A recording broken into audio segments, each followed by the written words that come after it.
नमस्कार दोस्तों, जय श्री राम। आज मैं आपको ऋषि पंचमी व्रत की कथा और व्रत विधान विधि बताने वाली हूँ।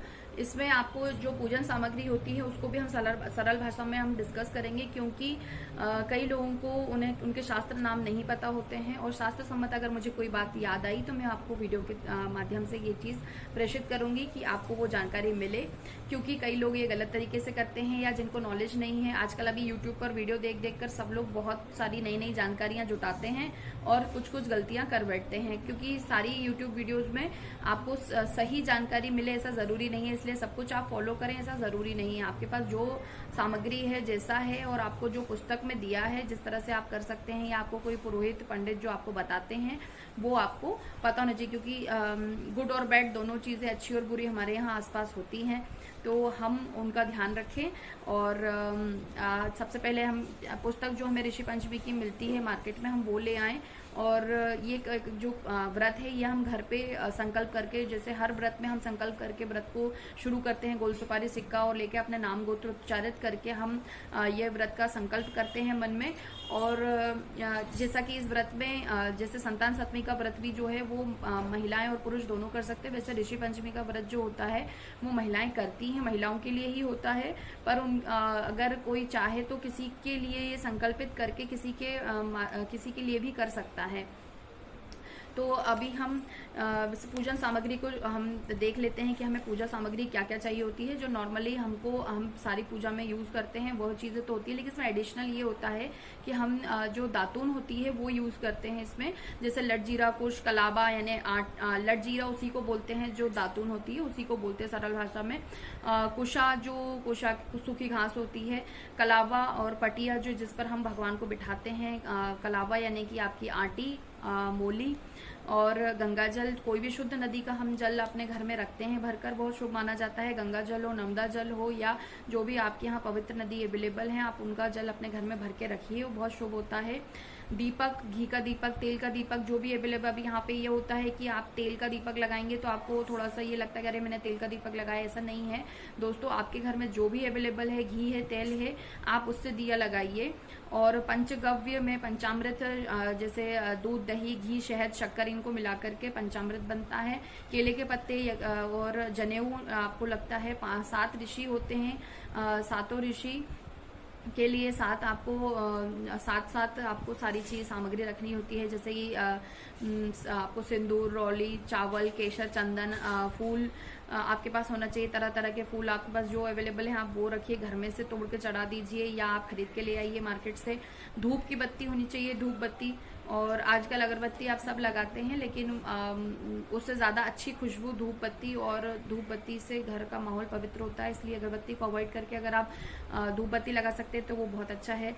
आप कलश रखिए, कलश पे नारियल रखिए और सुपारी रखिए, पान रखिए। और सुहा की पिटारी, आप जो ऋषि पत्नी होती हैं उनके लिए आप सुहा का सामान चढ़ाइए, क्योंकि वो देवी जी का स्वरूप मानी जाती हैं और हम उनसे अपना आशीर्वाद लेते हैं अखंड सुहाग का।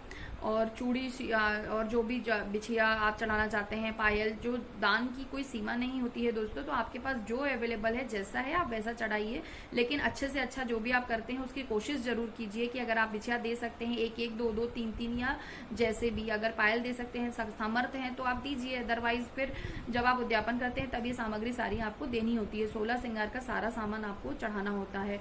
जैसे काजल होता है, महावर होता है, मिठाइयाँ होती हैं 5 प्रकार की, 5 प्रकार के फल होते हैं। और आप शंख और घंटी ध्वनि के साथ आप इनकी अच्छी आरती कीजिए पूजा संपन्न होने के बाद। अब हम जो ऋषि पंचमी के व्रत का संकल्प लेते हैं, उसके बाद जो स्नान विधि है उसमें हम 108 जो दातून लाते हैं, हम वो दातून के साथ हम स्नान करते हैं, वो दातून करते हैं। और ये भाद्रपद की शुक्ल पंचमी के दिन मनाए जाते हैं ना। गणेश जी जिस दिन स्थापित होते हैं उसके अगले दिन हम ऋषि पंचमी का व्रत करते हैं।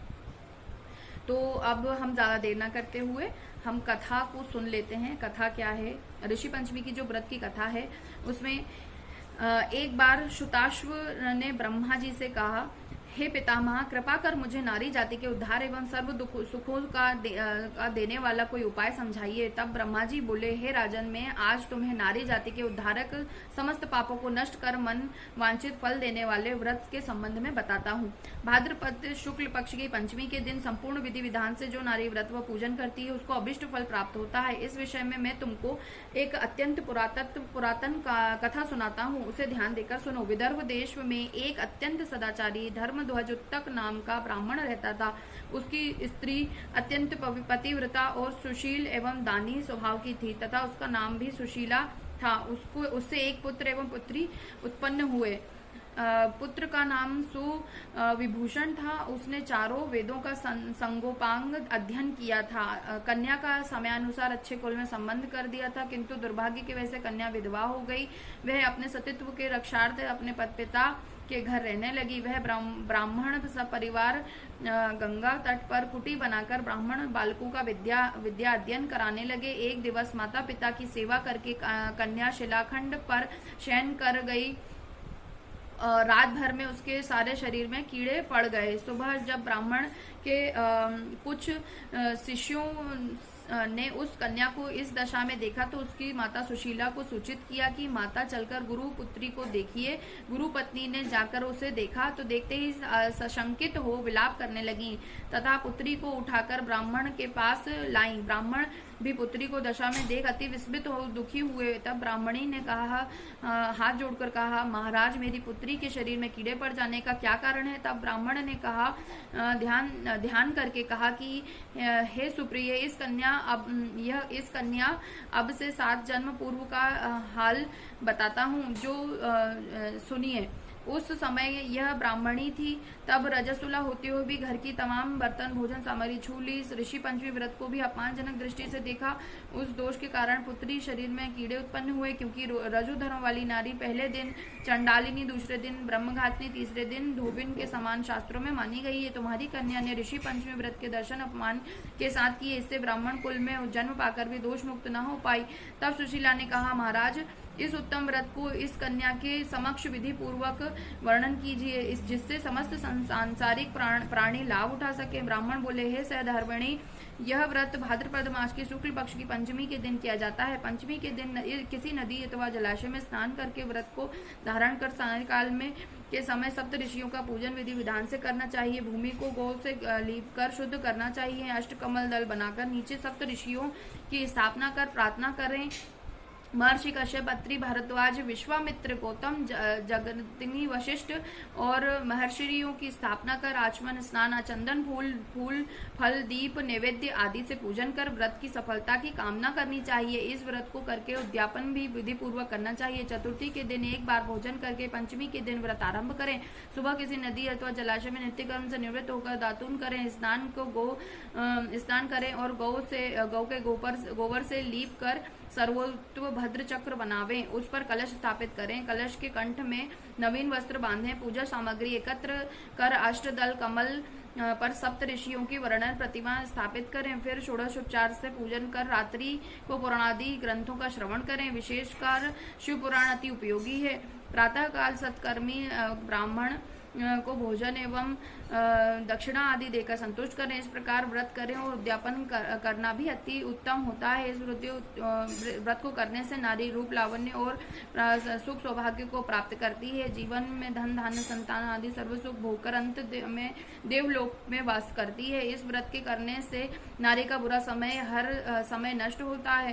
सदैव लक्ष्मी का निवास रहता है। सुंदर, आज्ञाकारी एवं दीर्घायु वाले पुत्र उत्पन्न होते हैं। जीवन के किसी भी प्रकार का कष्ट पास नहीं होता है। इति श्री ऋषि पंचमी सप्त ऋषि पंचमी कथा संपन्न। यह एक कथा थी दोस्तों, और वीडियो ज़्यादा लंबी ना हो जाए इसलिए इस वीडियो में आपको एक ही कथा आपको बता रही हूँ। अगले वीडियो में आपको एक कथा और सुनाऊंगी। इसके साथ मैं आपको एक चीज़ और बता दूं, जैसे शास्त्रों में वर्णन है कि जो रजस्वला स्त्री होती है वो 5वें दिन के से पूजा करने योग्य होती है। कई लोग 7-8 दिन और 9वें दिन या 8वें दिन से पूजा करते हैं। कई लोग 5वें दिन से करते हैं, कई लोग 6 दिन से करते हैं। यह अलग अलग मान्यता है, लेकिन मेरा मानना ये है कि आप जिस दिन पवित्र हैं, पूर्णतः आप पवित्र हो जाते हैं और आप पूजा करने योग्य खुद को समझते हैं कि आप अब पूजा करने योग्य हैं, आप पूर्णतः स्वस्थ हैं, तभी से आपको पूजा करनी चाहिए।